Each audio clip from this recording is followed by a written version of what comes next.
मरने की बीमारी थी उनको। अब ओल्ड सिटी हैदराबाद की जबान में तो बोलते मियाँ बुढ़ा हो गया, दीवारा कूदना छोड़ दे। तो मैं नहीं बोल सकता, मगर बोलते मैं नहीं बोलता वो,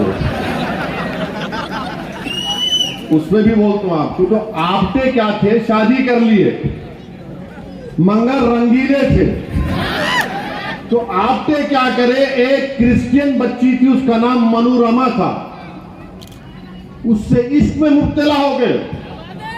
शादीशुदा थे, उससे रंगरलियां मना रहे थे। उन्होंने बंबई में पढ़ते थे तो उन्होंने जाके इनको चौपाटी पे लेके जाते थे, बैठ के पिक्चर देखते थे। बहुत बार अब नहीं बोल सकता, 12 लंबी कहानी है उनकी।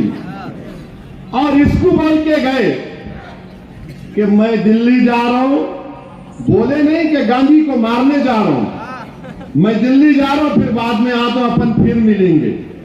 दिल्ली गए और गांधी को मारने से पहले अपने माँ बाप की पसंद की बच्ची को भी देख के आए कि इससे शादी करूंगा। उसको लिया के साड़ी भी दिए।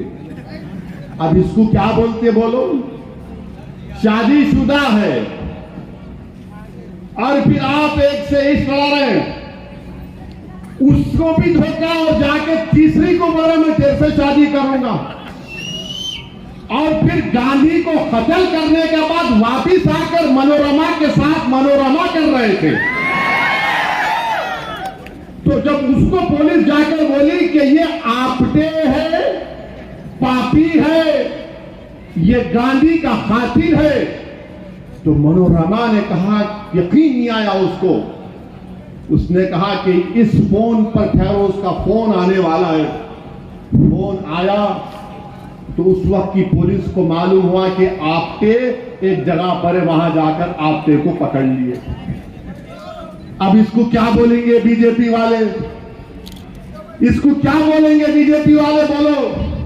और फिर ये एक साहब है मदन लाल पहलवान, इनकी भी बड़ी रंगीन दास्तान है।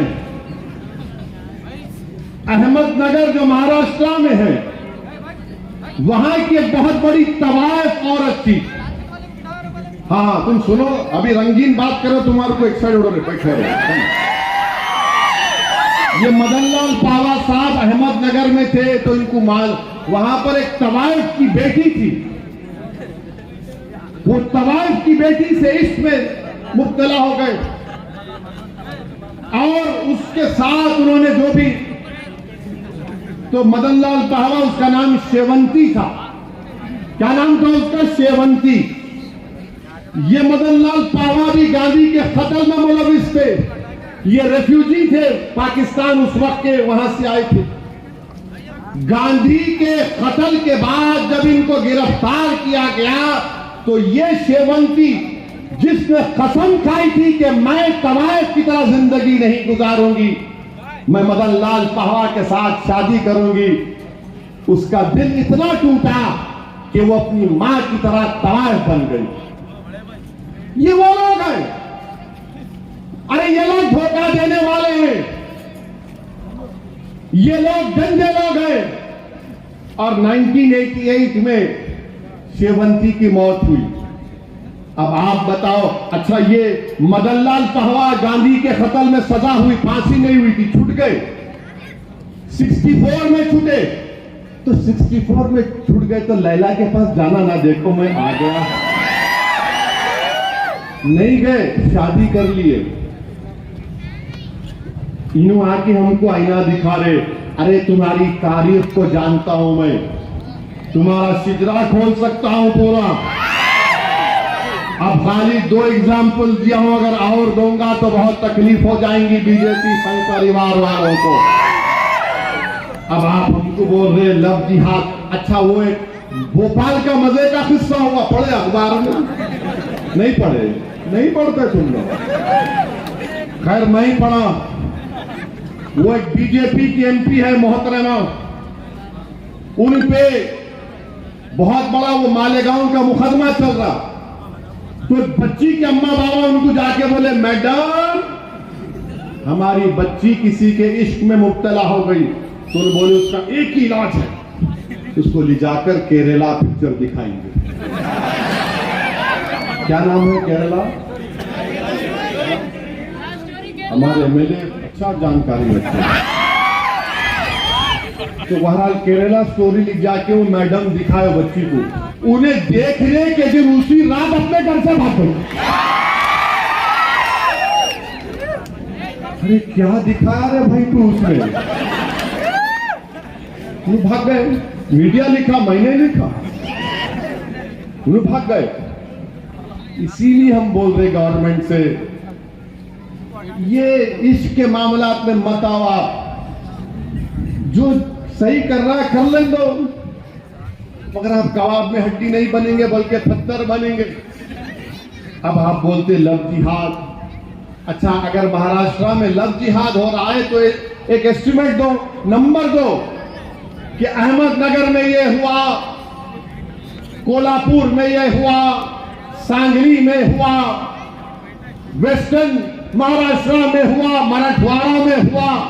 बताओ, कुछ नहीं है। नहीं, लव जिहाद हो रहा है। कहां हो रहा है? किधर हो रहा है? 50 जन से बीजेपी की सरकार ने महाराष्ट्र में करवाए, सिर्फ नफरत फैलाने के लिए, मुसलमानों को, इस्लाम को बदनाम करने के लिए। और मैं आज खड़े होकर जिम्मेदारी के साथ कह रहा हूं कि साजिश यही है कि पार्लियामेंट के इलेक्शन से पहले महाराष्ट्र में कोई फसाद करवाया जाए। मैं सलाम करता हूं औरंगाबाद के हमारे मजलिस के अरकान को और इम्तियाज जलील को। जब महाराष्ट्र औरंगाबाद में फसाद कराने के लिए पूरी कोशिश हो रही थी कि इम्तियाज जलील ने 3 घंटे एक मंदिर के सामने खड़े होकर मंदिर की हिफाजत की और फसाद होने नहीं दिया। इस स्क्रिप्ट पर इम्तियाज जलील ने पानी डाल दिया। इसीलिए हम महाराष्ट्र की बीजेपी की हुकूमत से, गवर्नमेंट ऑफ इंडिया से ये कह रहे हैं कि आप रोको इन चीजों को। महाराष्ट्र में आपको पार्लियामेंट जीतना है वो अलग बात है, मगर इस तरह से नहीं होगा। आपकी सरकारें 30,000 लोग कैसे निकल कर आ गए? और ये कौन सी जबान है एक डिप्टी चीफ मिनिस्टर की, जो चीफ मिनिस्टर था 5 साल के लिए, और जो उसके अतराफ के लोग बोलते हैं कि एक दिन वो प्रधानमंत्री भी बन सकता है, वो कह रहा औरंगजेब की औलाद। फिर गोडसे की औलाद कौन है? आपके की औलाद कौन है? मदन लाल पाहवा की औलाद कौन है?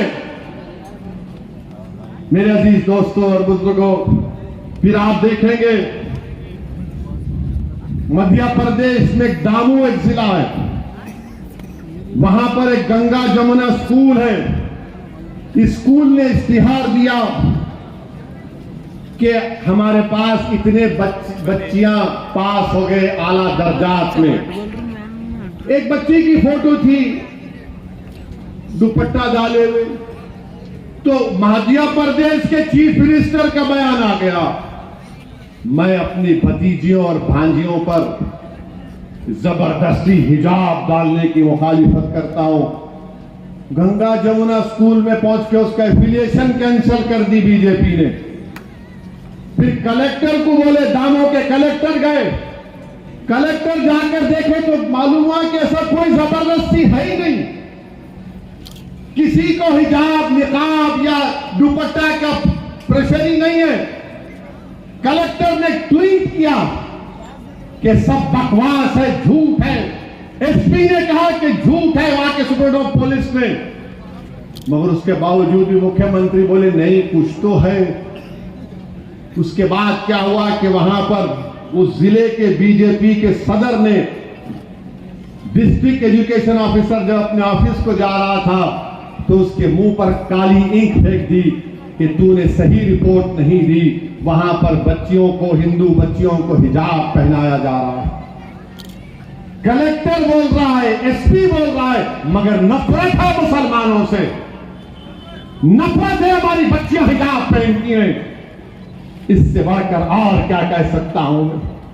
उत्तर प्रदेश में बरेली से दिल्ली बस जा रही है, बस रास्ते में रुकी तो किसी मुसलमान ने कहा कि भाई एक 3 मिनट रुक जाओ, हम नमाज पढ़ लेते हैं।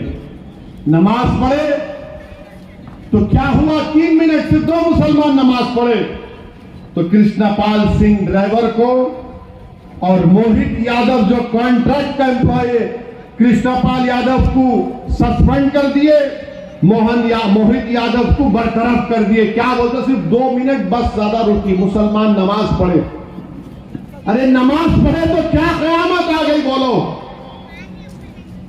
अगर नमाज पढ़ना गुनाह है तो पूरे गवर्नमेंट के दफ्तरों से किसी का भी मजहबी निशान नहीं होना चाहिए। फिर कोई कलेक्टर का ऑफिस का इनॉग्रेशन हो, सेक्रेटेरिएट का हो, कोई मजहबी त्योहार नहीं होना चाहिए। 2 मिनट के लिए बस रुकी तो आपने बस के ड्राइवर को सस्पेंड और बेचारा जो कॉन्ट्रैक्ट एम्प्लॉय था मोहित यादव, उसको आपने बरतरफ कर दिया। और सबका साथ, सबका विकास,